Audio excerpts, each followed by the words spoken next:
الله أكبر الله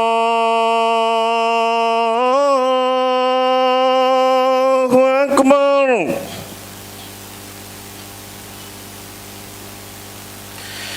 أشهد أن لا إله إلا الله.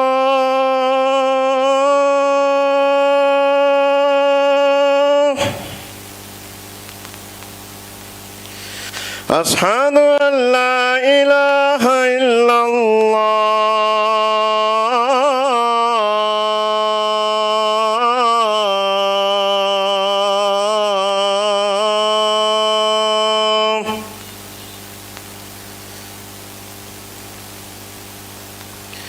أشهد أن محمدا رسول الله.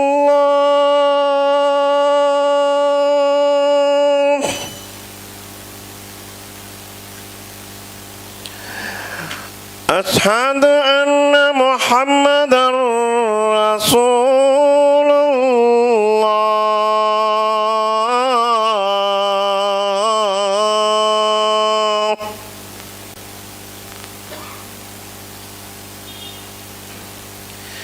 حي على الصلاة.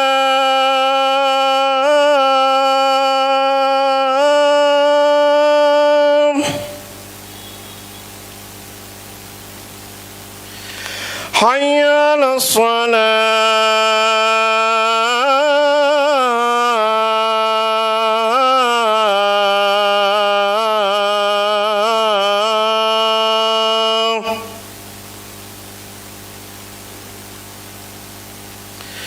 حي على الفلاح.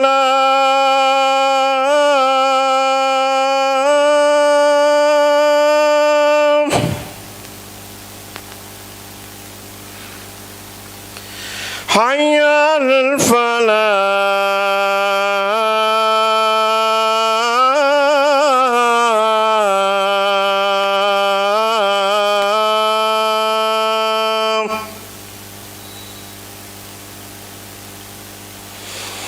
الله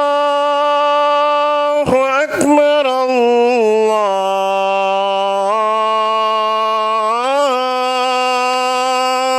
أكبر. لا إله إلا الله.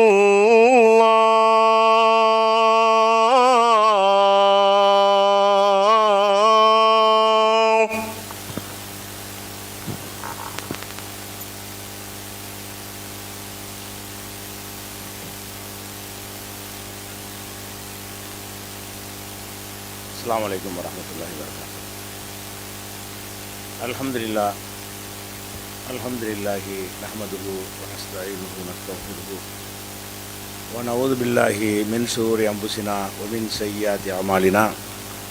من يهده الله فلا مضل له ومن يضلله فلا هادي له. وأشهد أن لا إله إلا الله وحده لا شريك له وأشهد أن محمدا عبده ورسوله أما بعد. கண்ணியத்திற்குரிய எல்லாம் வல்ல அல்லாஹு ஜல்ல ஷானஹு தஆலாவின் நல்லடியார்களே, பைஅத் என்கிற பெயரில் பாமர மக்களை ஏமாற்றி மத குருமார்கள் வழிகெடுத்து வருவதை பற்றி கடந்த 2 வாரங்களாக பார்த்து வருகிறோம். இந்த பைஅத் என்கிற ஒரு சிந்தனை எதனால் வருகிறது என்று சொன்னால், நம்மை போன்ற சாதாரண மனிதர்கள் ஈடுபாடோடு வணக்க வழிபாடுகளை செய்ய முடிவதில்லை. பெரியார்கள் மகான்கள் எல்லாம் தங்கள் உள்ளத்தை அப்படியே கட்டுக்குள் வைத்து கொண்டு வணங்குவார்கள். அதுபோன்ற ஒரு நிலையை அடைய வேண்டும் என்று சொன்னால் இந்த மகான்கள்கிட்ட நீங்கள் சந்தித்து தீட்சை பெற்று கொண்டால் உங்களை பக்குவப்படுத்துவார்கள். இது அடிப்படையாக இருக்கிறது.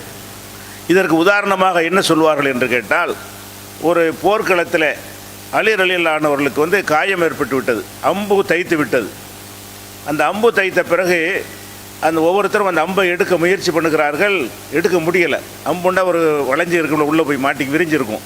அப்போ காலை கிழிச்சிக்கிட்டு வருது, அவர் வேதனைப்படுறாரு. அப்போ அவர் சொல்கிறாரு, நான் தொழுகையில் தக்பீர் கட்டிடுறேன், அப்போ நீங்கள் எடுத்துருங்க என்று சொல்லி தக்பீர் கட்டினாராம். தக்பீர் கட்டின உடனே எடுத்தாங்களும் தெரியவே இல்லையாம். சலாம் கொடுத்துட்டு என்ன செஞ்சாராம், எடுத்துடலான்னு கேட்டாராம். இந்த மாதிரி தொழ வேண்டும். எப்படி நம்மகிட்ட சொல்லுவாங்க, முரீது வாங்குறவங்க என்ன செய்வாங்கன்னா, தொழுகை என்றால் அம்பு குத்திருக்கிறது, அதை எடுக்க முடியலை. தக்பீர் கட்டின உடனே அம்பு எடுத்தது கூட தெரியாமல் எவ்வளோ ஈடுபாடாக இருந்திருக்கிறார். இது மாதிரி உங்களால் சொல்ல முடியுமான்னு உங்கள்கிட்ட கேட்பாங்க. கேட்குற ஆட்கள் அப்படி தான் இருப்பாங்க, நம்மள மாதிரி தான் இருப்பாங்க. அவங்க உங்கள்கிட்ட ஏமாத்துவதற்காக என்ன செய்வாங்கன்னு கேட்டால், நாங்கள் அப்படி தொழுவ மாட்டோம், அப்படி ஒன்றி போயிடுவோம், உலகத்தில் என்ன நடக்குது என்றே தெரியாது. இந்த மாதிரியான ஒரு வாதத்தை சொல்லும் பொழுது எல்லாற்றையுமே இந்த பலவீனம் இருக்குத்தானே செய்யுது. நம்ம தொழுகும் பொழுது கணக்கெல்லாம் பார்க்குறோம். தொழுகும் போது இல்லாத மறந்த செய்திகள்லாம் தொழுகையில் தான் ஞாபகத்துக்கு வருகிறது. எந்த அளவுக்கு நம்ம மறந்து விடுகிறோம் என்று சொன்னால் 4 ரக்காத்தா 3 ரக்காத்தான்னு தெரியாது, அந்த அளவுக்கு மறந்துடுறோம். அல்லாஹ்வுக்காக தொழுகிறோம், ஈடுபாடு இல்லாமல் இருக்கிறோம். இதையெல்லாம் பார்க்கும் பொழுது அப்போ நம்ம தொழுகை வேஸ்ட்டோ, நம்ம சரியாக செய்யலையோ, இந்த பெரியார்கள் சொன்ன வழியில் போனால் தான் நமக்கு சரியாக வருமோ என்கிற மாதிரி ஒரு அந்த சந்தேகம் வரும் பொழுது தான் இந்த பையத்தை நாடி செல்கிறார்கள். இந்த அடிப்படையான விஷயத்தை நீங்கள் வழங்கி கொண்டீங்கன்னா உங்களை இதை சொல்லி ஏமாற்ற முடியாது. மனிதன் ஒன்றி தொழுவது இருக்கிற அது மார்க்கத்தில் இருக்குதா? கவனமாக தொழணும். நம்மால் இயன்ற அளவுக்கு கவனமாக தொழ வேண்டும். அதே அல்லாஹ் என்ன செய்கிறான்னா, வயலுள்ளில் முசல்லீன் அல்லது நான் சொலாத்திஹிம் சாகுன், தொழுகையில் கவனக்குறைவாக தொழுகிறார்களே அவர்களுக்கு கேடு இருக்கிறது, நாசம் இருக்கிறது என்று அல்லாஹ் குர்ஆனில் சொல்லி காட்டுகிறான். அப்போ தொழுகையில் ஏனோ தானோடு தொழுவாமல் ஒரு ஈடுபாடோட கவனத்தோடு தான் நின்று தொழ வேண்டும். அதே மாதிரி முனாஃபிக்குகளை பற்றி அல்லாஹ் சொல்லும் பொழுது ஒய்தா காமு இல சலாத்தி காமு குசாலா, முனாஃபிக்குகள் தொழும் பொழுது சோம்பலாக நின்று தொழுகிறார்கள், ஏனோ தான் நிற்கிறபடியே நிற்கிறது, சோர்ந்து போய் நிற்கிறது. இந்த மாதிரி தொழுகிறாங்க, அப்படி தொழக்கூடாது, ஒரு ஃப்ரெஷ்ஷாக நீங்கள் தொழ வேண்டும் என்று அல்லாஹ் குர்ஆனில் சொல்லி காட்டுறான். இதெல்லாம் ரொம்ப அவசியமான ஒரு விஷயந்தான். அதே நேரத்தில் தொழுகும் பொழுது இந்த மாதிரி கவனங்கள் மாறுமா மாறாதா? நம்ம எவ்வளோதான் கவனமாக நின்றாலும் நம்ம கவனம் செதறாதா என்று கேட்டால் நமக்கும் செதறும், நபிகள் நாயகம் ஸல்லல்லாஹு அலைஹி வஸல்லம் அவர்களுக்கு செதறி இருக்கிறது. இதை விளங்கி கொண்டோம் என்று சொன்னால் இந்த ஷேகுமார்கள் என்று சொல்லக்கூடிய தொழுகை இஸ்லாத்தில் கிடையாது. அப்படி எவனாலும் நடக்க முடியாது. ரசூல் ஸல்லல்லாஹு அலைஹி வஸல்லம் சொல்கிறாங்க, வாங்கு சொன்ன உடனே சைத்தான் ஓடுவானா, வாங்கு சொல்லி முடிச்சோன்னு மறுபடியும் வருவானா, இக்காம சொன்ன உடனே மறுபடியும் ஓடுவானா, இக்காம சொல்லி முடித்த பிறகு மீண்டு வருவான். நீங்கள் தொழுகையில் தக்பீர் கட்டின உடனே உங்கள் உள்ளே வந்துடுவான். வாங்குக்கு தான் ஓடுறான், தொழுகைக்கு ஓட மாட்டானா.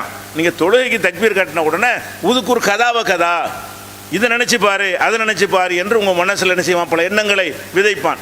கடைசியில் லா எதிரி கம்சல்லா, நம்ம எவ்வளோ தொழுதுன்னு அவனுக்கே தெரியாது.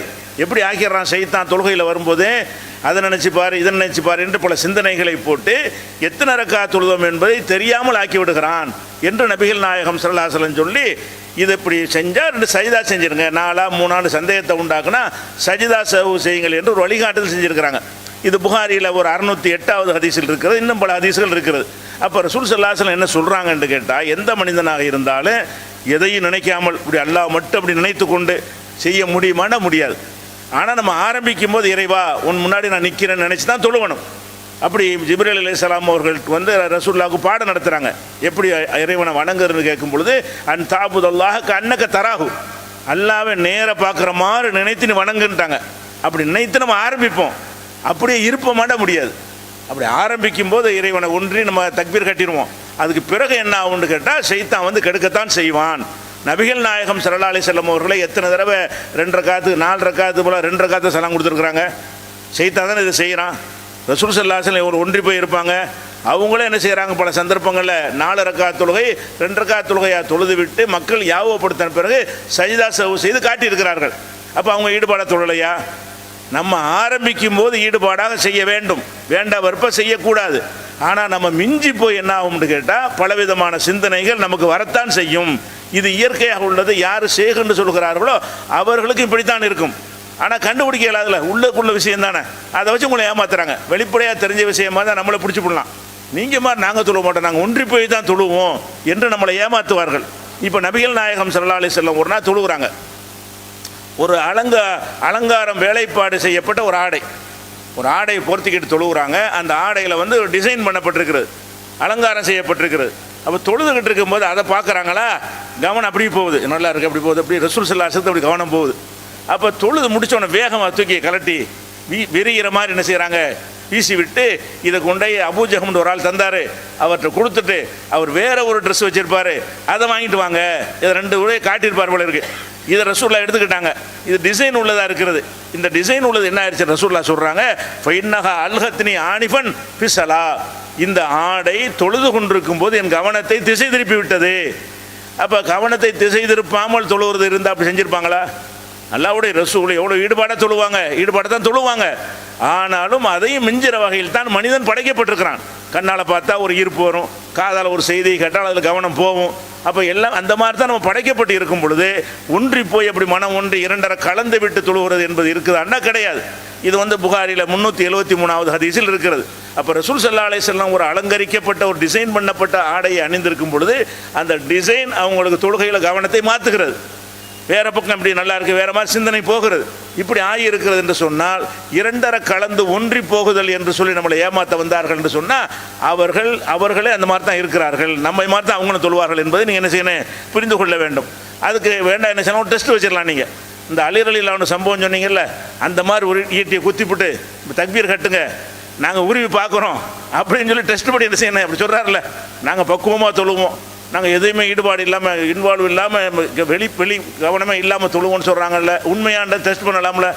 நீங்கள் எந்த சம்பவத்தை சொல்லி எங்களை ஏமாத்துறீங்களோ அந்த மாதிரி ஒரு சம்பவத்தை உங்களுக்கு நிகழ்த்தி காட்டுவோம் அப்படின்னு சவுக்கால் அடிக்கணும். அப்படியாக கேட்கலாம். நீங்கள் தக்பீர் கட்டிடுங்க, சவுக்கால் அடிப்போம், ஒன்றுமே தெரியாமல் நிற்பியலா, அது எப்படி முடியும்? அப்போ பொய்சான சொல்கிறாங்க, நல்லா பொய் சொல்கிறாங்கன்னு தெரிகிறது. நம்முடைய பலவீனத்தை பயன்படுத்தி கொண்டு என்ன செய்கிறாங்க, நாங்கள் உங்களை பக்குவப்படுத்த போகிறோம் என்று ஏமாத்துகிற காட்சியை பார்க்குறோம். அதே மாதிரி ரசூல் ஸல்லல்லாஹு அலைஹி வஸல்லம் தொழுதுகிட்டு இருக்கிறாங்க.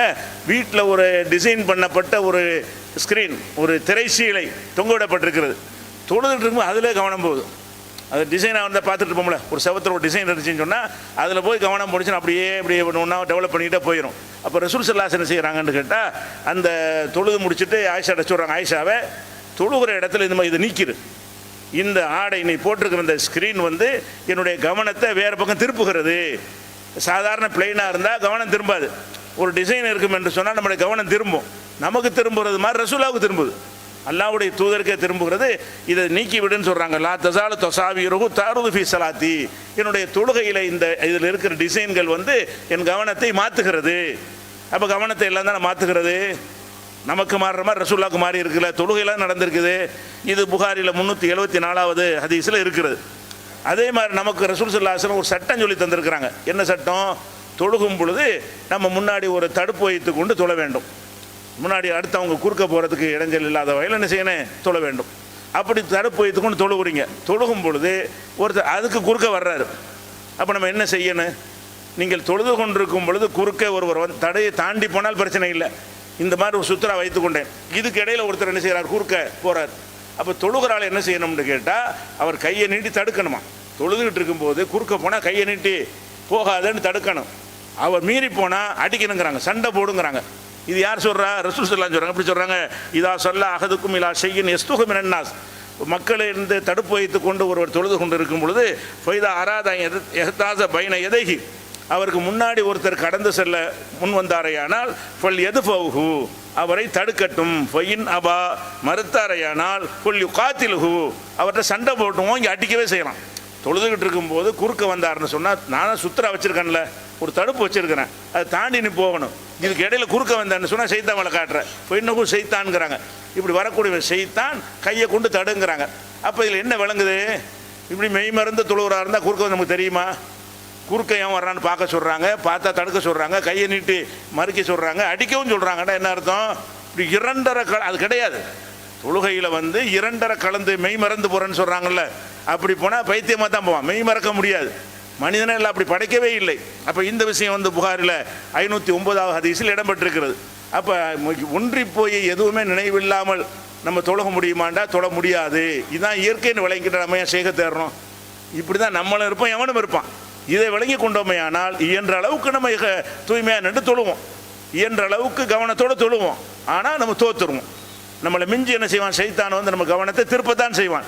அது அல்லாஹ் குற்றம் முடிக்க மாட்டான். நம்மளை அப்படியே படைச்சிருக்கிற காரணத்தினால லா யுகல்லிஃபுல்லாஹு நஃப்ஸன் இல்லா உஸ்ஸஹா, எந்த ஒரு ஆத்மாவையும் சக்திக்கு மீறி அல்லாஹ் சிரமப்படுத்த மாட்டான். உங்கள் கண்ட்ரோலில் இல்லை, நீங்களா வேணும்னு செஞ்சீங்க. நீங்கள் தொழுவும்போது அல்லாஹ் தான் தொழுவுறீங்க, யாவும் நீங்களாக செஞ்சீங்க, அதுவா வருது. அதுக்கு அல்லாஹ் நம்மளை கேள்வி கேட்க மாட்டான். அதே மாதிரி இப்போ ரசூல் ஸல்லல்லாஹு அலைஹி வஸல்லம் அவர்கள் லொஹர் அசர் தொழுகையில் ஓதுவாங்களா சும்மா இருப்பாங்களான்னு சஹாபாக்கள்கிட்ட கேட்குறாங்க. ஏன்னா மகரிபு இஷாவில் ஓதுறது தெரியும், சத்தம் போட்டு ஓதுவாங்கல்ல, அதனால ஓதுறது தெரியும். லொஹர் அசரில் சத்தம் போட்டு ஓத மாட்டாங்கல்ல, அப்போ சும்மா நிற்கிற மாதிரி தெரியும் பார்த்தா. அப்போ பின்னாடி வந்த மக்கள் வந்து சஹாபாக்கள்கிட்ட விளக்கம் கேட்குறாங்க. ரசூல்லா தொழுவிப்பாங்களே, அவங்க தொழுவிக்கும் போது லொஹர் அசரில் ஓதுவாங்களான்னு கேட்குறாங்க. அப்போ அந்த சஹாபாக்கள் சொல்கிறாங்க, நம்ம ஓதுவாங்க. அது எப்படி உங்களுக்கு தெரியும்? லொஹர் அசரில் வாயில் தானே ஓதிக்கிடுவாங்க, சும்மா கூட நின்றுருக்கலாம்ல. லொஹர் அசரில் சும்மாவும் நின்றுருக்கலாம், ஓதியும் இருக்கலாம். ஓதுவார்கள் எதை வச்சு சொல்கிறீங்கன்னு கேட்கும் பொழுது அந்த சஹாபிகள் சொல்கிறாங்க, பி இழுத்திராபி லிஹயத்திஹி, அவங்களுடைய தாடி அசைவை வைத்து நாங்கள் அறிந்து கொள்வோம். ரசூல்லா முன்னாடி நிற்பாங்க, அப்போ கண்ணால் இப்படி தொடும்போது பார்க்குறாங்கன்னு அர்த்தம். முன்னாடி நிற்கிற ரசூல் ஸல்லல்லாஹு அலைஹி வஸல்லம் அவர்களை பின்னாடி நிற்கிற சஹாபாக்கள் அவங்க தலையை பார்க்குறாங்க. அந்த தாடி அசையும், ஓதுனால் வாய் அசைச்சால் தாடி அசையும்ல, அந்த தாடி இப்படி அசைகிறத பார்த்துட்டு ஓதத்தான் செய்கிறாங்க. அது சும்மா நிற்கலை, லொஹர் அசரில் வந்து வாய் மூடி மௌனமாக நிற்கலை, மனசுக்குள் ஓதி கொண்டிருக்கிறார்கள் என்பதை நாங்கள் அறிந்து கொள்வோம்ங்கிறாங்க. அப்போ அந்த சஹாபாக்கள் ரசூல் ஸல்லல்லாஹு அலைஹி வஸல்லம் தொழுகிறத இப்படி தலையை குனிஞ்சு கீழே பார்த்துட்டு இருக்க வேண்டியதானே, ஒன்றி போய் இருக்க வேண்டியது. இதையும் பார்த்தாங்க. இது பார்த்து தப்பாக இருந்தால் ரசூல்லா கண்டிச்சிருப்பாங்களே, சஹாபாக்கள் புறமது கவனிச்சிருக்கிறாங்களே. அப்போ ரசூல் ஸல்லல்லாஹு அலைஹி வஸல்லம் இமாமாக நிற்கும் பொழுது இமாம் ஓதுறாரா இல்லையா என்பதை அவருடைய தாடை அசைவை வைத்து என்ன செய்ய முடியும், பின்னாடி உள்ளவர்களால் அறிந்து கொள்ள முடியும் என்கிற செய்தி புகாரில் 746வது ஹதீஸில் இருக்கிறது. அப்போ சஹாபாக்களின் கவனம் இந்த மாதிரி இருந்திருக்குல்ல, இவங்க சொல்கிற ஷேக் மாதிரியா இருந்திருக்கிறாங்க, என்னன்னு தெரியாது, நாங்கள் பாட்டு ஒன்றி விடுவோம், என்ன நடக்குன்னு தெரியாதுன்னு சொன்னாங்க. ரசூல்லா ஓதுவாங்களான்னு கேட்டால் அதெல்லாம் எங்களுக்கு தெரியாதுங்க, நாங்கள் தொழுகையில் மூழ்கினது தாங்க, அப்படியா சொன்னாங்க. ஓதுவாங்கன்னு சொல்கிறாங்க, எதை வச்சு அறிந்து கொள்வீர்கள் என்று கேட்டால் தாடை அசைவை வைத்து அறிந்து கொள்வோம்ங்கிறாங்க. அப்போ இப்படித்தான் தொழுகை வந்து இப்படித்தான் தொழுக முடியும். ஒன்றி போயெல்லாம் தொழுகிறது சாத்தியமே கிடையாது, மனுஷனே கிடையாது. அதே மாதிரி ரசூல் ஸல்லல்லாஹு அலைஹி வஸல்லம் ஒரு நாள் தொழுகிறாங்க. தொழுதுகிட்டு இருக்கும்போது சூரிய கிரகண தொழுகை தொழுகிறாங்க. தொழுது கொண்டிருக்கும் பொழுது திடீர்னு கையை நீட்டி எதையோ பிடிக்கிற மாதிரி கையை நீட்டுறாங்க. நீட்டிட்டு மறுபடியும் பின்னாடி ரிவர்ஸ் ஆகி வந்துட்டாங்க. முன்னாடி இப்படி போய் எதையை பிடிக்கிற மாதிரி போய்விட்டு மறுபடியும் பின்னாடி வந்துட்டாங்க. இதை சஹாபாக்கள் அதையே பார்க்குறாங்க. தொழுதுகிட்டு இருக்கிற ஆளுக்கு தெரியாமல் இருக்கிற தெரியுது, என்னடா நிற்கிற ரசூல் அப்படி முன்னாடி போகிறாங்க, ஒரு கையை நீட்டி பிடிக்கிற மாதிரி போகிறாங்க, அப்புறம் திடீர்னு பின்வாங்கி வந்துடுறாங்க. இது என்ன தெரியலையேன்னு பார்த்துட்டு தொழுக முடிஞ்சவொன்னே கேட்குறாங்க, அல்லாஹ்வுடைய தூதரை, நீங்கள் நின்று கொண்டிருந்த நீங்கள் திடீர்னு முன்னாடி ஒரு எட்டு போய்விட்டு பிடிக்கிற மாதிரி போய்விட்டு அப்படி பின்னாடி வந்து விட்டீர்களே, என்ன காரணம் என்று சொல்லும் பொழுது ரசூலுல்லாஹ் சொல்கிறாங்க, நான் வந்து எனக்கு சொர்க்கம் எடுத்து காட்டப்பட்டுச்சு, அப்படி கிட்டத்தில் அந்த கனிகள் தொங்குற மாதிரி தெரிஞ்சிச்சு, அதைத்தான் பிடிக்க போனேன், அது தவறுன்னு சொன்னோன்னே நான் ரிவர்ஸ் ஆகி வந்துட்டேன் என்று ரசூல் ஸல்லல்லாஹு அலைஹி வஸல்லம் சொல்கிறாங்க. அல்லாஹ் எடுத்து காட்டுறான் சொர்க்கத்தில் உள்ள ஒரு கனிகள் எப்படி இருக்கும் என்பதை கைக்கு ஏற்ற தூரத்தில் அப்படி நிற்கிற மாதிரி காட்டும்போது அதை பிடிக்கிறதுக்காக போகிறாங்க. அது தவறுன்னு சொன்னோன்னே என்ன செஞ்சிட்டாங்க, ரிவர்ஸ் ஆகி வந்துட்டாங்க. அப்போ ரசூல் ஸல்லல்லாஹு அலைஹி வஸல்லத்துக்கு இந்த மாதிரி தெரியும் பொழுது நம்ம ஒன்றி போய் நிற்கணும் அப்படியா இருந்தாங்க, அவர் தெரிஞ்சால் எடுக்கணுங்கிற மாதிரி ஒரு எண்ணம் வரத்தானே செய்யுது. இது புகாரில் 748வது ஹதீஸில் இருக்கிறது. அதே மாதிரி வந்து ரசூல் ஸல்லல்லாஹு அலைஹி வஸல்லம் காலத்தில் அந்த தபூக்கு போருக்காக வேண்டி அழைப்பு கொடுத்தாங்க. நெருக்கடியான கட்டத்தில் நடந்த ஒரு போர், எல்லாரும் கம்பல்சரியாக வரணும் என்று சொல்லியிருந்தார்கள். அதில் ஒரு 3 சஹாபாக்கள் மாத்திரம் போகலை, வேணும்னு இல்லை, நாளைக்கு போயிடுவோம் என்று சொல்லி நாள் கடத்தினாங்க. கடைசியில் போர் முடிஞ்சு மக்கள் திரும்பி வந்துட்டாங்க. அப்போ வந்தவுடனே என்ன செஞ்சாங்கன்னா, முனாபிக்கர்லாம் வந்து ரசூல்லாட்ட பொய் காரணம் சொல்லி, நாங்கள் வயிற்றொலினால் வரல, மனைவிக்கு உடம்பு சரியில்லை அதனால் வரல, இப்படி நினைத்தையாவது காரணம் சொல்லுவாங்க. பொய்ன்னு தெரிஞ்சுக்கிட்ட ரசூல்லா என்ன செய்வாங்க, போடான்னு விட்டுருவாங்க. வெளிப்படையாக உள்ளதான முடிவெடுக்க முடியும். போருக்கு போகாமல் இருப்பதற்காக வேண்டி பொய் காரணங்களை சொல்லி ரசூல்லாவை ஏமாற்றுவாங்க. ரசூல்லாவுக்கு தெரியும், ஆனால் நமக்கு சட்டம் என்ன, வெளிப்படையாக உள்ளதான் சட்டம். உள்ளத்தில் அவர் என்ன நினைக்கிறார் என்பது நமக்கு தேவையில்லை. எனக்கு வயிற்று வலிங்கிறான், அது போய் என்னை சர்டிஃபிகேட் கொண்டு வரலாம் கேட்க தேவையில்லை, வயிற்று வலியாக போயிட்டேரி அப்படின்ட்டாங்க. இந்த 3 பேர் என்ன செய்கிறாங்கன்னு கேட்டால், ரசூல்லாட்ட பொய் சொல்லக்கூடாது. ஏன் நம்ம பொய் சொல்லணும், நாங்கள் வேணும்னு தான் வரல, செய்தான் எங்களுக்கு எடுத்துட்டான், எந்த நோய் நொடியெலாம் இல்லை, நினச்சா வந்திருக்க முடியும், ஆனாலும் நாளைக்கு போகலாம் நல்ல குதிரை நம்மள்ட்ட இருக்கிறது, அவங்க முன்னாடி போனால் கூட பின்னாடி போய் சேர்ந்துக்கிறலாம், இப்படியே நினச்சி நாங்கள் வேணும்னு தான் செய்ய விட்டுட்டோன்னு இந்த 3 பேர் வந்து என்ன செய்கிறாங்க, ஒத்துக்கிறாங்க. அப்போ ரசூல்லா என்ன பண்ணிட்டாங்கன்னா, அந்த 3 பேரையும் சமூக விளக்கம் செஞ்சுட்டாங்க. இந்த 3 பேரும் வேணும்னு செஞ்ச காரணத்தினா அவங்களும் பொய் சொல்லியிருந்தால் ஒன்றும் நடந்திருக்காது. ரசூல்லாட்ட வந்து எங்களுக்கு உடம்பு சரியில்லாமல் போச்சுன்னா சரி போன்றுவாங்க. வெளிப்படையாக சொன்ன பிறகு வெளிப்படையாக சொன்னதை வைத்தான் முடிவெடுக்க வேண்டும். எவ்வளோ நெருக்கடியான கட்டம் அந்த போரில் வந்து வாழ்வா சாவாங்கிற ஒரு போர் இருக்குது, எல்லோரும் வந்தாகணும்னு நான் சொல்லியிருக்கிறேன், நீ எப்படி வராமல் இருக்கலாம் என்பதற்காக வேண்டி அவங்கள யாரும் சலான் சொல்லக்கூடாது, அவங்கள்ட்ட பேசக்கூடாது என்றெல்லாம் ரசூல் ஸல்லல்லாஹு அலைஹி வஸல்லம் வந்து உத்தரவு போட்டாங்க. பல நாட்கள் ஓடிக்கொண்டே இருக்கிறது. இவங்க 3 பேர் என்ன செய்வாங்கன்னு கேட்டால் வருவாங்க. அந்த கஅப் இப்னு மாலிக் முக்கியமான ஒரு ஆள், ஆரம்பகால சஹாபி, ஆரம்ப காலம்னா ரொம்ப ஆரம்ப காலத்து சஹாபி, பையத்திலாம் கலந்து கொண்டவர். அதாவது மக்காவில் ரசூலுல்லாஹ் இருக்கும் பொழுது இஸ்லாத்தை அறிந்து கொள்வதற்காக மதீனாவிலிருந்து புறப்பட்டு வந்து ரசூலுல்லாஹ்ட்ட இஸ்லாத்தை ஏற்றுக்கிட்டு போய் நாங்கள் உசுரை கொடுத்து உங்களை காப்பாற்றுவோம், நீ மதீனாவுக்கு வாங்க என்று சொல்லிட்டு போன அக்கபாங்கிற உடன்படிக்கையிலலாம் ஈடுபட்ட பெரிய சஹாபியார் கஅப் இப்னு மாலிக். அவரும் இதில் ஒரு ஆள். அவரே சொல்கிறார் இந்த சம்பவத்தை. ரசூலுல்லாஹ் ஒதுக்கி வச்சுருவாங்க, நான் போய் வேணும்ன்ற ரசூலுல்லாஹ் கிட்டத்தில் போய் தொழுவேன். ரசூலுல்லாஹ் தொழுவும்போது பக்கத்தில் போய் நின்று தொழுது கடைக்கனால் பார்ப்பேன், என்னை பார்க்குறாங்களா இல்லையான்னு என்ன செய்வேன், நான் கவனிப்பேன். ரசூலுல்லாஹ் என்னை பார்ப்பாங்க. இப்படிலாம் சொல்கிறார். ரசூலுல்லாஹ் நம்மளை கோபமாக இருக்கிறாங்களா நம்மளை பார்க்குறாங்களா என்பதற்காக வேண்டி அவங்க அருகில் நின்று தொழுது கடைக்கண்ணால் நான் பார்ப்பேன் என்று அவர் சொல்லக்கூடிய செய்தி புகாரில் 4418வது ஹதீஸில் இருக்கிறது. அப்போ இதில் என்ன இருக்குன்னா, தொழுது கொண்டு இருக்கும்போது இவரும் பார்க்குறாரு, ரசூலுல்லாஹ் இப்படி கடைக்கண்ணால் பார்க்குறாங்க, நிற்கிறது என்ன செய்கிறாங்க பார்க்குறாங்க. அது மனித இயல்பு, அப்படி தான் இருக்க முடியும். யார் வந்து நிற்கிறான்னு தெரியாமல் தொழுகிறதுங்கிறதுலாம் சாத்தியமே கிடையாது என்பதை இந்த ஹதீஸிலிருந்து எடுத்துக்கொள்கிறோம். அதே மாதிரி நபிகள் நாயகம் ஸல்லல்லாஹு அலைஹி வஸல்லம் அவர்கள் இரவுல வீட்டில் தொழுவாங்க. அவங்க வீடு சின்ன வீடு. சின்ன வீடுன்னா ஒரு ஆள் படுத்தால் ஒரு ஆள் தொழுவ முடியாது. அவங்க ரூமு அவங்களுக்குன்ற ஒரு அறை வந்து ஒரு சின்ன அறை. அப்போ ரசூல் ஸல்லல்லாஹு அலைஹி வஸல்லத்துக்கு முன்னாடி நான் ஜனாசாவை போல், ஆயிஷா சொல்கிறாங்க, ஜனாசாவை போல் குறுக்க படுத்து கிடப்பேன். இப்படி குறுக்க படுத்து கிடப்பேன். ரசூலுல்லாஹ் இப்படி தொழுவார்கள், டீ மாதிரி இப்படி அவங்க படுத்திருப்பாங்க. ரசூலுல்லாஹ் இப்படி தொழுவாங்க. தொழுகும் பொழுது சஜிதா செய்யணும்ல, சஜிதா செய்கிற அளவுக்கு இடம் பத்தாது. அப்போ என்ன செய்யணும், ஆயிஷா நாய் வந்து எந்திரிச்சு இடம் கொடுத்தா தான் அங்கே ஒன்று நெத்தி வைக்க முடியும். அவங்க கால் தான் அந்த இடத்துல இருக்கும். அப்போ ரசூலுல்லாஹ் ஆயிஷா நாய் சொல்கிறாங்க, ரசூல் ஸல்லல்லாஹு அலைஹி வஸல்லம் அவர்கள் இரவுல தொழுவார்கள். தொழுகும்போது சஜிதா செய்ய வரும்போது மாத்திரம் விரலால் என்னுடைய காலில் குத்துவார்கள். உடனே காலை மடக்கிக்கிடுவேன். அப்போ சஜிதா செய்வார்கள். சஜிதா செஞ்சு எந்திரிச்ச உடனே மறுபடியும் நான் காலை நீட்டிக்கொள்வேன் என்று ஆயிஷா நாயகி அவர்கள் சொல்கிறாங்க. அப்போ கூட சஹாபாக்கள் ஒரு சந்தேகத்தை கேட்குறாங்க, அது ஏன் நீங்கள் கையால் குத்தணும், சஜிதாவுக்கு வரும்போது நீங்களாம் மடைக்கிற வேண்டியதானே அப்படின்னு கேட்கும்போது, ஒல்புயூத்தி தான் லைசபிகா மிஸ்பாகும். அப்போ வீடுகளில் விளக்கெல்லாம் கிடையாது அந்த காலத்தில். எங்கள் வீட்டுக்கு விளக்கு கிடையாது, இருட்டு தான். விளக்கு இருந்துச்சுன்னா சஜிதாவுக்கு வர்றது தெரியும், இருட்டாக இருந்தால் தெரியாது. அப்போ விரலால் குத்தினால்தான் தெரியும் என்று இந்த சம்பவத்தை சொல்கிறாங்க. இதை சொன்னவொன்னே என்ன செய்வாங்க, காலை மடைக்கிறவங்கிறாங்க. இது புகாரில் 513வது ஹதீஸில் இருக்கிறது. இதில் என்ன பிரச்சனை இருக்குது, ரசூல் ஸல்லல்லாஹு அலைஹி வஸல்லம் தொழுகிறாங்க. தொழுகும்போது ஒரு கையை கொண்டு ஒரு விரலால் குத்துவது வெளி செயல் தானே, இன்வால்மெண்ட்டாக ஈடுபாடாக தொழக்கூடிய நேரத்தில் அவங்க விரலால் குத்துறாங்க. குத்த தேவை வந்தால் குத்து தான் செய்வாங்க. அப்படி அதுதான் செய்ய வேண்டிய அவசியம் என்று அப்போ அதெல்லாம் கவனிக்கிறாங்கல்ல. நம்ம சஜிதா செய்கிறோம், சஜிதா செய்யும்போது தலையை காலில் கொண்டு வைப்போம், காலில் கொண்டு வச்சிடக்கூடாது, அதனால் நம்ம காலை மடக்க சொல்லணும், பேசக்கூடாது, ஒரு சைகை மூலமாக செய்வோம் என்று இதெல்லாம் செஞ்சுருக்காங்கல்ல. இது வெளி செயல் தானே, ஈடுபாடு கவனம் மாதிரி தானே இருக்கிறது. இந்த ஒரு சம்பவத்திலிருந்து நம்ம செய்யலாம், இதையும் அறிந்து கொள்ளலாம். அதே மாதிரி உபரியான தொழுகை தொழும்போது ரசூலுல்லாஹ்வுடைய பேத்தி உமாமானா ஜெய்னபுடைய மகள், ரசூலுல்லாஹ்வுடைய மூத்த மகள் ஜெய்னப் இருக்காங்க இல்லையா, அவங்களுடைய மகள் தான் உமாமாங்கிறவங்க, ரசூலுல்லாஹ்வுக்கு பேத்தி. அந்த பேத்தி மேலே ரொம்ப பிரியமாக இருப்பாங்க. தொழுகும்போது ரொம்ப சேட்டை பண்ணும். அந்த புள்ளை வந்து என்ன செய்யும், தோளில் தூக்கி வச்சுக்கிடுவாங்க, தோளில் புள்ளைய வச்சுக்கிட்டு தொழுவாங்க. தொழுகும் போது தூக்கி வைத்து கொண்டு என்ன செய்வார்கள், தொழுவார்கள். அப்போ ருக்கு சைதா செய்யும்போது இறக்கி வைத்து விடுவார்கள். ருக்குவுக்கு போகும்போது இப்படி இறக்கி வைத்து விடுவார்கள், சைதாவுக்கு போகும்போது இறக்கி வைத்து விடுவார்கள். இறக்கி வச்சுட்டு சைதாலாம் செஞ்சுட்டு போகிறாங்க, எந்திரிக்கும் போது தூக்கி கொள்வார்கள். அப்படிங்கிற ஒரு செய்தியை நம்ம பார்க்குறோம். இது வந்து புகாரில் 516வது ஹதீஸில் இருக்கிறது. அப்போ தொழுதுகிட்டு இருக்கும்போது பேத்தியை தூக்கி வைத்து கொண்டு தொழுகிறாங்க. அதுவே ஒரு வெளி செயல் தானே. தொழுகையில் இரண்டரை கலந்து மெய்மறந்து போகிறது ஒன்று இருக்கும் என்று சொன்னால் இது குழந்தையை தூக்கி வச்சுக்கிட்டு தொழுகிறாங்க. நம்ம கூட என்ன செய்யணும், தொழுது நம்ம பிள்ளை வந்து மடியில் உட்காந்து ரத்தையாத்தில் இருக்கும்போது தள்ளி விடுறது இருந்துட்டு போதே, அது ரசூலுல்லாஹ் தூக்கி வச்சு தொழுதுருக்காங்கல்ல. மடியில் வந்து புள்ள உட்காந்து நம்ம என்ன செய்கிறோம், பெரும் பேணுதலாக இருக்கிற மாதிரி நினச்சி பிள்ளையை தூக்கி தள்ளி விட்றோம், அந்த மாதிரிலாம் செய்கிறோம். அப்படி செய்ய தேவையில்லை. குழந்தைகள் அப்படி தான் இருக்கும். அதை மடியில் வைத்து கொண்டு நீங்கள் என்ன செய்யலாம், தொழலாம். சுமந்து கொண்டே தொழுதுருக்கிறாங்களே, சுமந்து கொண்டே தொழுகையை தொழுதுருக்கிறாங்க.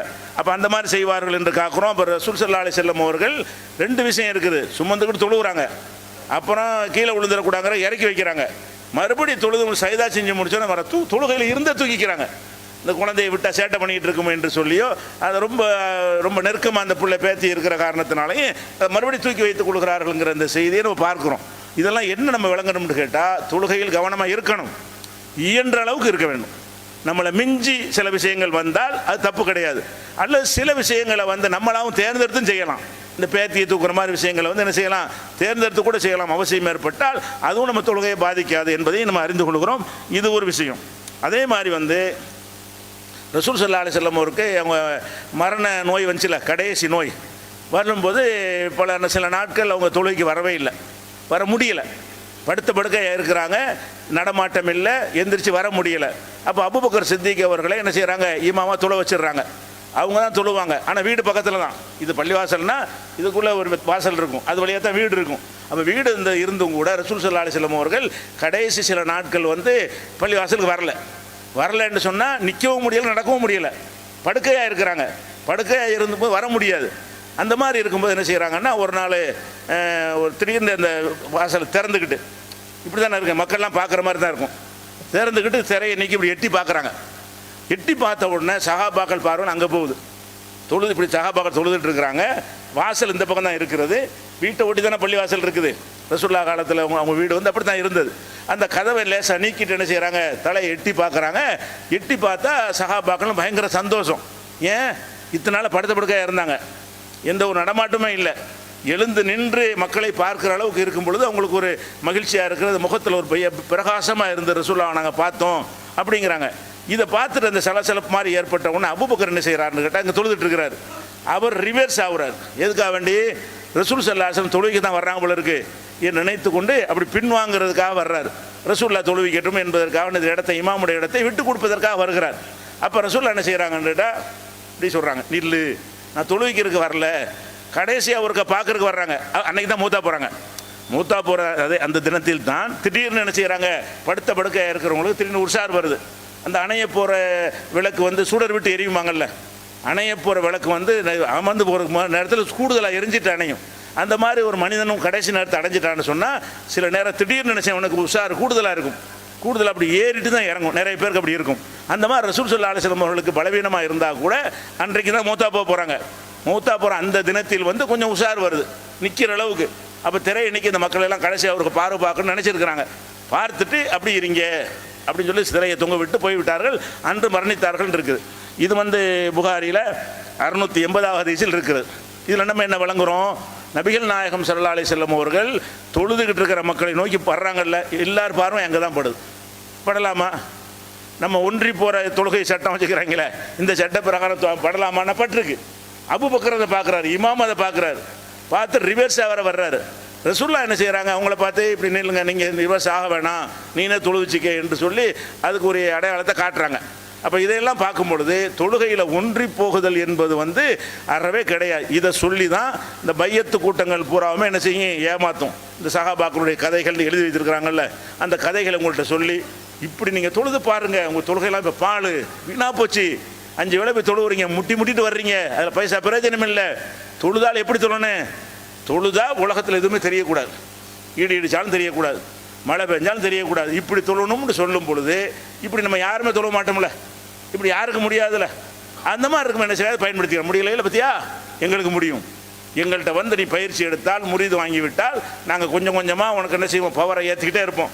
உனக்கு பவர் ஏறிக்கிட்டே இருக்கும், உன்னுடைய முன்னேற்றம் அதிகரிச்சுக்கிட்டே இருக்கும். கடைசியாக என்னவாயிரும்னு கேட்டால், நீ தொழுவாய், ஒன்றுமே உலகமே உனக்கு தெரியாது, அப்படி ஒன்றி போய்விடுவாய், அல்லாவோடு 2.5 கலந்து விடுவாய் என்று சொல்லும் பொழுது இந்த மயக்கிற வார்த்தையில் மயங்கி தான் நம்மள அதிகமான பேர் என்ன செய்கிறாங்க, இந்த ஷேக்குங்கிற ஏமாத்து பெருவர்கள்ட்ட போய் முறிது வாங்குறாங்க. இதுவே அயோக்கியம் என்பது ஆதாரம். இப்படி ஒன்று இஸ்லாத்தில் இல்லாத ஒரு கான்செப்டை இருப்பதாக சொல்லி நம்மளை ஏமாத்தினான். அந்த தோற்றம் நம்மளை மறைக்கிறது.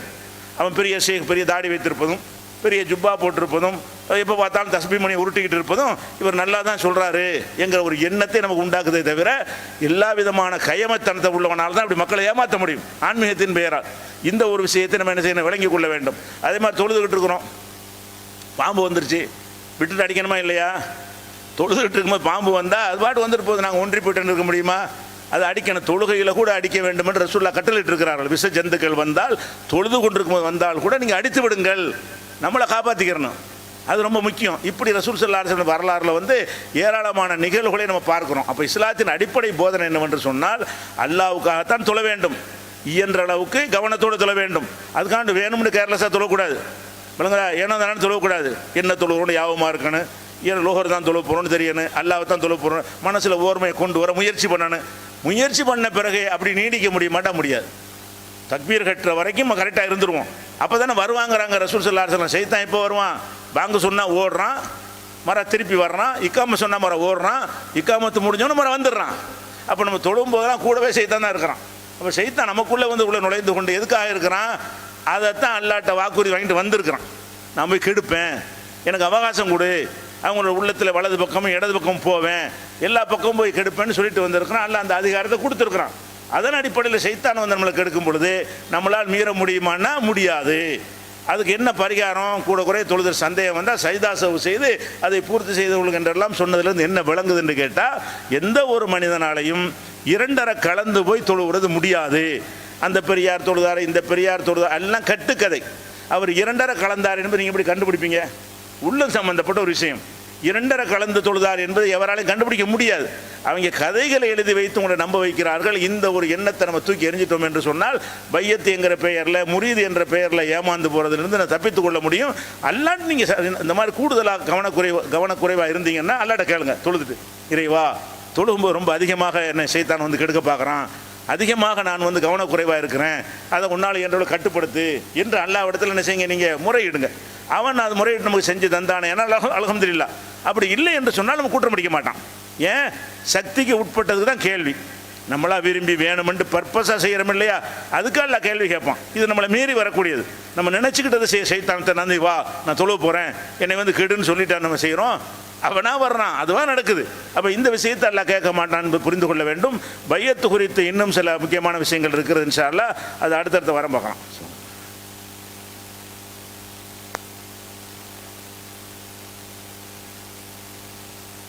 அன்பிற்குரிய சகோதரர்களே, 2 நாட்களுக்கு முன்னால் இலங்கையில் 11 இஸ்லாமிய இயக்கங்களுக்கு இலங்கை அரசாங்கம் தடை விதித்திருக்கிறது. அந்த 11 இயக்கங்கள் எதுன்னு கேட்டிங்கன்னா எல்லாமே தௌஹீதை சொல்லக்கூடிய, தௌஹீதுங்கிற பேரில் இயங்கக்கூடிய இயக்கங்கள் தான். எல்லா தௌஹீதை பேரில் இயக்கக்கூடிய இயக்கங்களுக்கு அது வந்து தடை, இந்த நாட்டில் செயல்படக்கூடாது என்று தடை விதித்து விட்டார்கள். அதில் அந்த சலஃபுங்கிற கொள்கையில் இருக்கிறவங்களும் அதில் சேர்ந்துருக்கிறாங்க. சலஃபு கொள்கை இல்லாமல் நம்ம தௌஹீத் நம்மளுடைய இப்போ ஆதரவாளர்களாக இருக்கக்கூடியவங்க, அந்த மாதிரிலாம் இருக்கக்கூடியவங்கெல்லாம் அது 11 அமைப்பில் வர்றாங்க. இந்த 11 அமைப்புகளுக்கும் தடை விதித்து அங்கே செயல்படக்கூடாது என்று தடுத்து விட்டார்கள். 2 நாட்களாக அவங்க எல்லாத்தையும் கலைத்து விட்டு அவங்க சுதந்திரமாக இருந்து கொண்டிருக்கிறார்கள். இதில் ஒரு முக்கியமான விஷயத்தை கவனிக்கணும்னு கேட்டால், உலகத்தில் எந்த ஒரு நாட்டிலையும் ஒரு ரீசன் இல்லாமல் ஒரு இயக்கத்தை தடை செய்ய நீங்கள் பார்க்கவும் முடியாது. தடை செய்வாங்க. எப்போ செய்வாங்கன்னு கேட்டால், ஒரு குண்டு வெடிப்பு நடக்குது, இந்த இயக்கம் தான் செஞ்சிச்சு என்று ஒரு விஷயம் வரும் பொழுது அந்த இயக்கத்தை தடை செய்வாங்க. இந்த இயக்கத்தை பண உதவி செஞ்சது, இந்த இயக்கத்துக்காக குண்டு வாங்கி கொடுத்தாங்க, அதை செஞ்ச உறுப்பினர்கள்லாம் இந்த இயக்கத்துக்காரங்களாக இருக்கிறாங்க இப்படின்னு தெரிய வரும் பொழுது நம்ம நாட்டிலே கூட பல இயக்கங்கள் வந்து பல சந்தர்ப்பங்களில் தடை செய்யப்பட்டது. பிறகு கோர்ட்டில் போய் தடையை உடைச்சிட்டு வந்துட்டாங்க. இப்படி தான் உலகம் பூரா இருக்கிறது. இவங்க என்ன செய்கிறாங்கன்னா, எந்த ரீசனும் இல்லாமல், ஏற்கனவே அந்த ஈஸ்டர் அந்த குண்டுவெடிப்புங்கிறாங்கல்ல, சர்ச்சில் குண்டுவெடிப்பு வச்சாங்கல்ல 2-3 வருஷத்துக்கு முன்னாடி, அந்த குண்டு வெடிப்பை செஞ்சது யாருன்னு கேட்டால் அங்கே தேசிய தௌஹீத் ஜமாத்துன்னு ஒன்று வச்சுருந்தான் ஒருத்தன். அவன் அந்த பேர்லாம் செஞ்சான். அதனால் அந்த இயக்கத்தை தடை செஞ்சுட்டாங்க. அது யாரும் கேட்கவே இல்லை. அந்த காரியத்தை செஞ்சான், அவன் அதை சேர்ந்தவர்கள்லாம் கைது பண்ணுறாங்க, அந்த இயக்கத்தை தடை செய்கிறாங்க. அது பிரச்சனை இல்லை.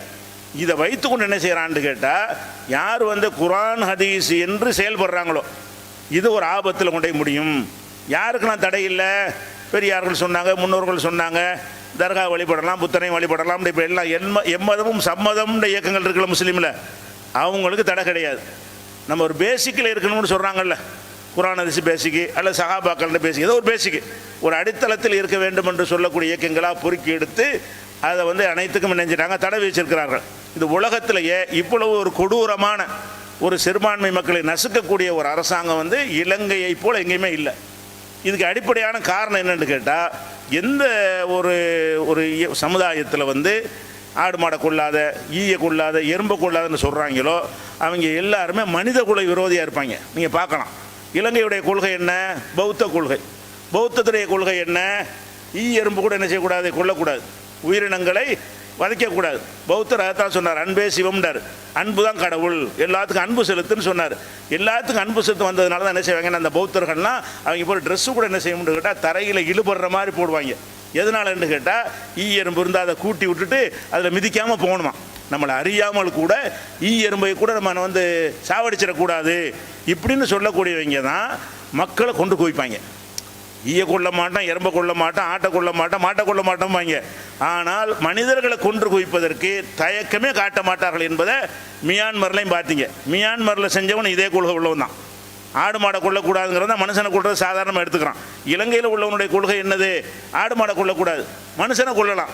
அதனால தான் அந்த இலங்கையில் தமிழர்கள் ஒரு பெரிய ஒரு இராணுவமாக உருவானார்கள். அதுக்கு என்ன காரணம்? இந்த அடக்குமுறை தான். இந்த சிந்தனை வந்த பிறகு என்ன செய்யணுன்றா, தமிழனை கொள்ளணும், முஸ்லீமை கொள்ளணும், சிறுபான்மையை கொள்ளணும், கொண்டுக்கிட்டே இருக்கணும். அந்த மாதிரியான சிந்தனைக்கு இந்த சைவம் பேசுகிற எல்லாருமே என்ன செய்கிறாங்கன்னு கேட்டால், இங்கே கூட இந்த வன்முறையாளர்களாக இருக்க முக்கியமான ஆள் யார் பாருங்கள், எல்லாம் ஆட்டை திங்காத மாட்டை திங்காதவங்க வந்து பயங்கரவாதியாக இருப்பான். ஆடை சாப்பிடாத மாட்டை சாப்பிடாதுன்னு சொல்லக்கூடியவங்கள மனுஷனை சாப்பிட்றவனா இருப்பான். நீங்கள் நல்லா பார்க்குறீங்க. அப்போ இலங்கையில் வந்து இந்த சித்தாந்தம், ஆடு மாடை சித்திரை பண்ணக்கூடாது, கோழி குருவிகளை சாப்பிடக்கூடாதுன்னு சொல்லக்கூடியவன் எங்கெல்லாம் இருக்கிறானோ அவன் தன்னுடைய மேலாதிக்கத்தை காட்டுவதற்காக என்ன செய்கிறான்னு கேட்டால், எல்லா வகையிலையும் அந்த அடுத்த சமுதாயத்தை நசுக்குவான். அதனால தான் ஜனாசாவை கூட எரிக்க சொன்னான். உலகம் பூரா ஜனாசாவை வந்து அடக்கி கொண்டிருக்கும் பொழுது கொரோனாவை காரணம் காட்டி ஜனாசாவை எரிச்சு தான் ஆகணும்னு உத்தரவு போட்டு எரித்தான். ஐநா அளவுக்கு தலையிட்ட பிறகு தான் கடைசியாக அதை ரிவர்ஸ் வாங்கியிருக்கிறான். ஐநா தலையிடாத வரைக்கும் எத்தனை நாடுகள் கேட்டுக்கொண்ட பிறகு செய்யலை. எதனால்?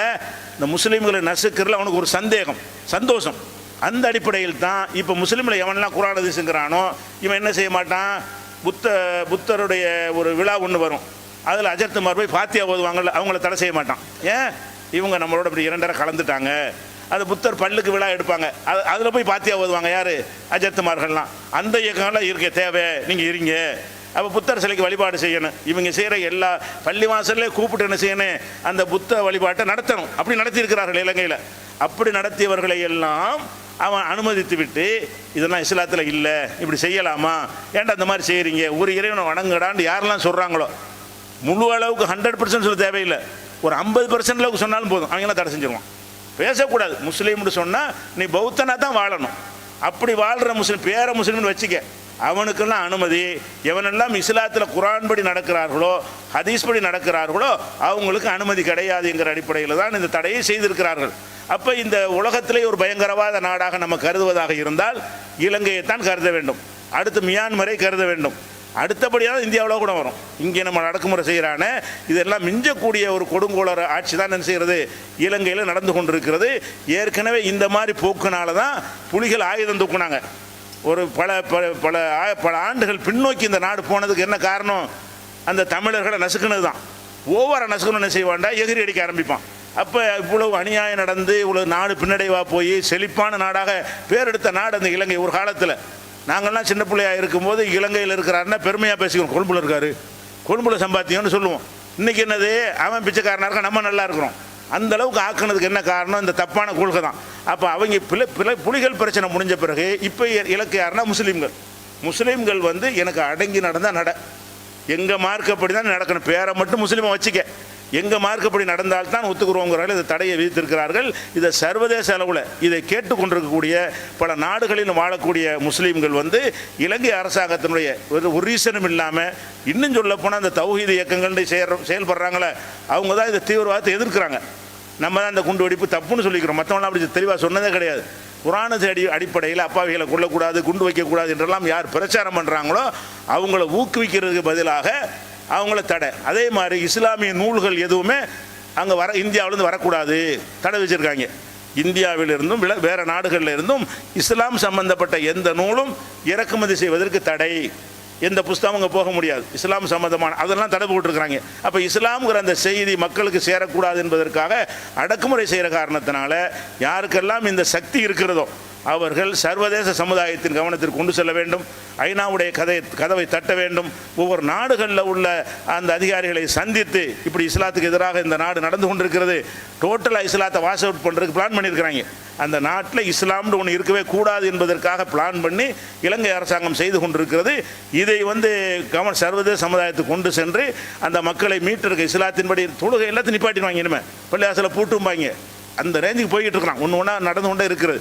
அப்படி ஒரு நிலை வருவதற்கு முன்னாடி அந்த மக்களுக்காக நம்ம என்ன செய்யணும், இயன்ற அளவுக்கு குரல் கொடுக்க வேண்டும், நம்முடைய உழைப்பை செலுத்த வேண்டும் என்பதை ஒரு தகவலாக பதிவு செய்து கொள்கிறேன். அஸ்ஸலாமு அலைக்கும்.